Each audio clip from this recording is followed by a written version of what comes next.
Welcome to another episode, and today I'm going to be talking about rocks. So the rocks I'll be talking about today are the rocks that are going inside this tank. This tank, which the water right now looks extremely cloudy. When I've been mixing the salt early on, I wasn't heating the water, and I think maybe mixing the salt with cold water was causing some of the calcium or something to precipitate out. So for now, the water's kind of cloudy, but we'll see what happens. What you don't see right now is any structure, substrate, or rock.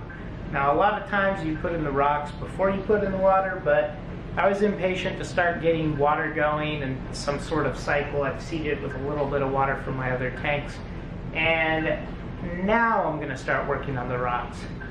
So there's a lot of different kinds of rocks that you can get to set up your tank. There's two main categories: live rock and dry rock.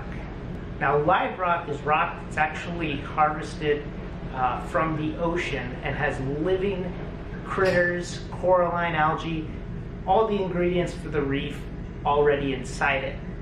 Dry rock is rock that has been harvested sometimes from reef rubble zones, sometimes from other areas. Some of it is even mined underground, certain types of rocks that are very porous. And so that stuff doesn't come with any sort of the critters in the ocean. The advantage to live rock is you put it in the tank and instantly it looks like a live reef. There's coralline algae on it, there's critters, there's all sorts of stuff. But with that comes the downside. There's critters and all sorts of stuff. And some of this stuff is stuff that you do not want. So the big downside of live rock is you could get pests in that live rock. This could be anything from Aptasia anemones. It could be aggressive types of vermitid snails. You might get aggressive types of algae, or you might even get a hitchhiker crab that could be pretty aggressive. With dry rock, it's almost the opposite problem. The rock's dead. You're not going to have any sort of other critters in there. Some of the rock will actually still have some organic matter on it, and so what you'll want to do is still kind of cycle that rock or cure it, which basically means leave it in a bucket of salt for a period of time for some of that dead stuff to break down. Now, if it's mined dry rock won't have any organic matter at all, and you can just put it in. So if you do get dry rock, which is sometimes cheaper and kind of a quicker, kind of a less risky process, you can still seed it with a really well-inspected piece of live rock. So you're more likely to only get the critters that you want in your tank. Now, what do I choose? I use dry rock. The reason is I'm very controlling over my tank and I want to avoid different types of pests. So I always start with dry rock. Now, there's different types of dry rock. I've been ordering all my rock from Bulk Reef Supply. I have a video review of some of their rock types. In my last tank I bought a few different kinds, and I'll link that in the description below. Basically, there's a few kinds that I would consider if I was doing the dry rock route. The first is their Pucani rock, which is a kind of a harvested rock, or at one time it was a natural rock, and it's very light, very porous. You get a lot per pound. The other one is the Reef Saber rock, which is actually a mined rock, mined from a sometimes porous rock structure. That's an extremely dense rock, but it's never been in a reef. It doesn't have any organic matter on it. And for that, I recommend Reef Saber rock if it's your first tank or you're impatient, you just want to get the water in. This tank, the rock that I'm going to use is Pucani again, just because I like the way it looks, I like how porous it is, and a big advantage of the Pucani rock is it's very easy to aquascape. Well, I'm in my cart right now and I'm going to order some rocks. I've got some Tonga shelf live rock. These are big 20-inch pieces, so they should be pretty good. I'm going to use this as a flat base for my rock. I've got just 10 pounds, so just a little bit of these smaller ones, and these will just be for little pieces that I can toss throughout. I like the smaller pieces. They are often pretty thick. And then I'm going to get a lot of this BRS Pucani live rock, which is really great rock to work with.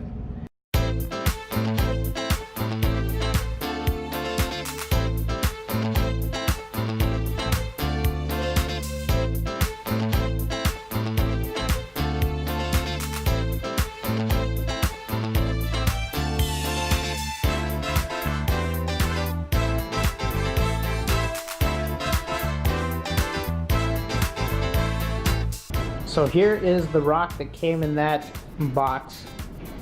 I got 2 large pieces and 2 small pieces of rock.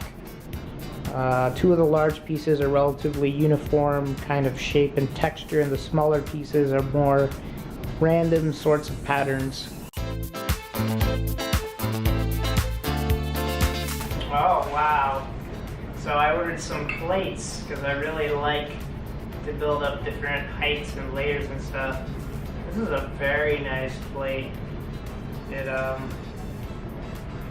actually some sort of critter in there, some sort of shell, but very good looking plate.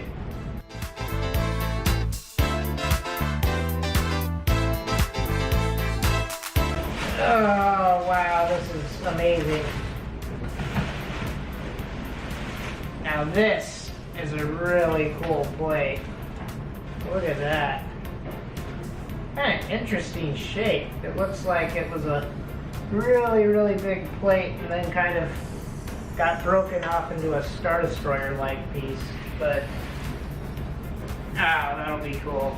And I can definitely break it into whatever sort of shape or design I want. That's a big rock.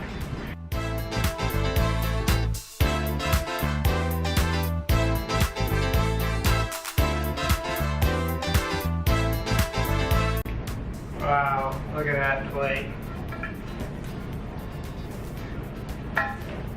That's a nice plate.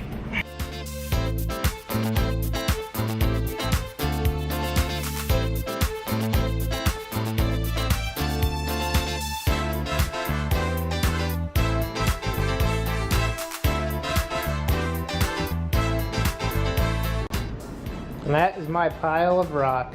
A lot of Pukani, a lot of plate. It's just a ton of rock. Look at this Pukani. Some of these pieces are just so porous. Look at how porous this rock is. Wow. And the plates are nice. Plates are very dense, but very cool.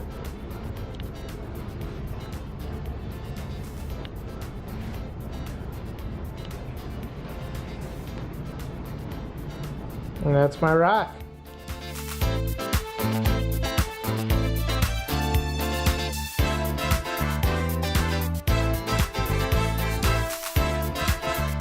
This is why I absolutely love this rock. You can just saw right through it. So that's going to make a great base for that piece so it doesn't fall over. Overall, I'm really happy with the rock that I ordered. I think I ordered about 105 pounds of rock, and you can see how much it cost if you go back to that clip where I have them in my cart. One thing that I did make a major mistake in this whole process was filling up the tank before putting my aquascape in. It made it very difficult to set things in and get them how I want, so I ended up just taking everything out and coming up with an arrangement of how I want things on the floor. So I don't have a shot today of everything in the tank and installed because I also don't have my substrate in there, and I want to make sure I get a video for you on that out, so look forward to that. It's going to be coming out in about a week, so subscribe to my channel, hit the little bell, and it'll alert you as soon as that video goes live. So thank you very much for watching Puff Daddy Reef. Have a great day and happy reefing.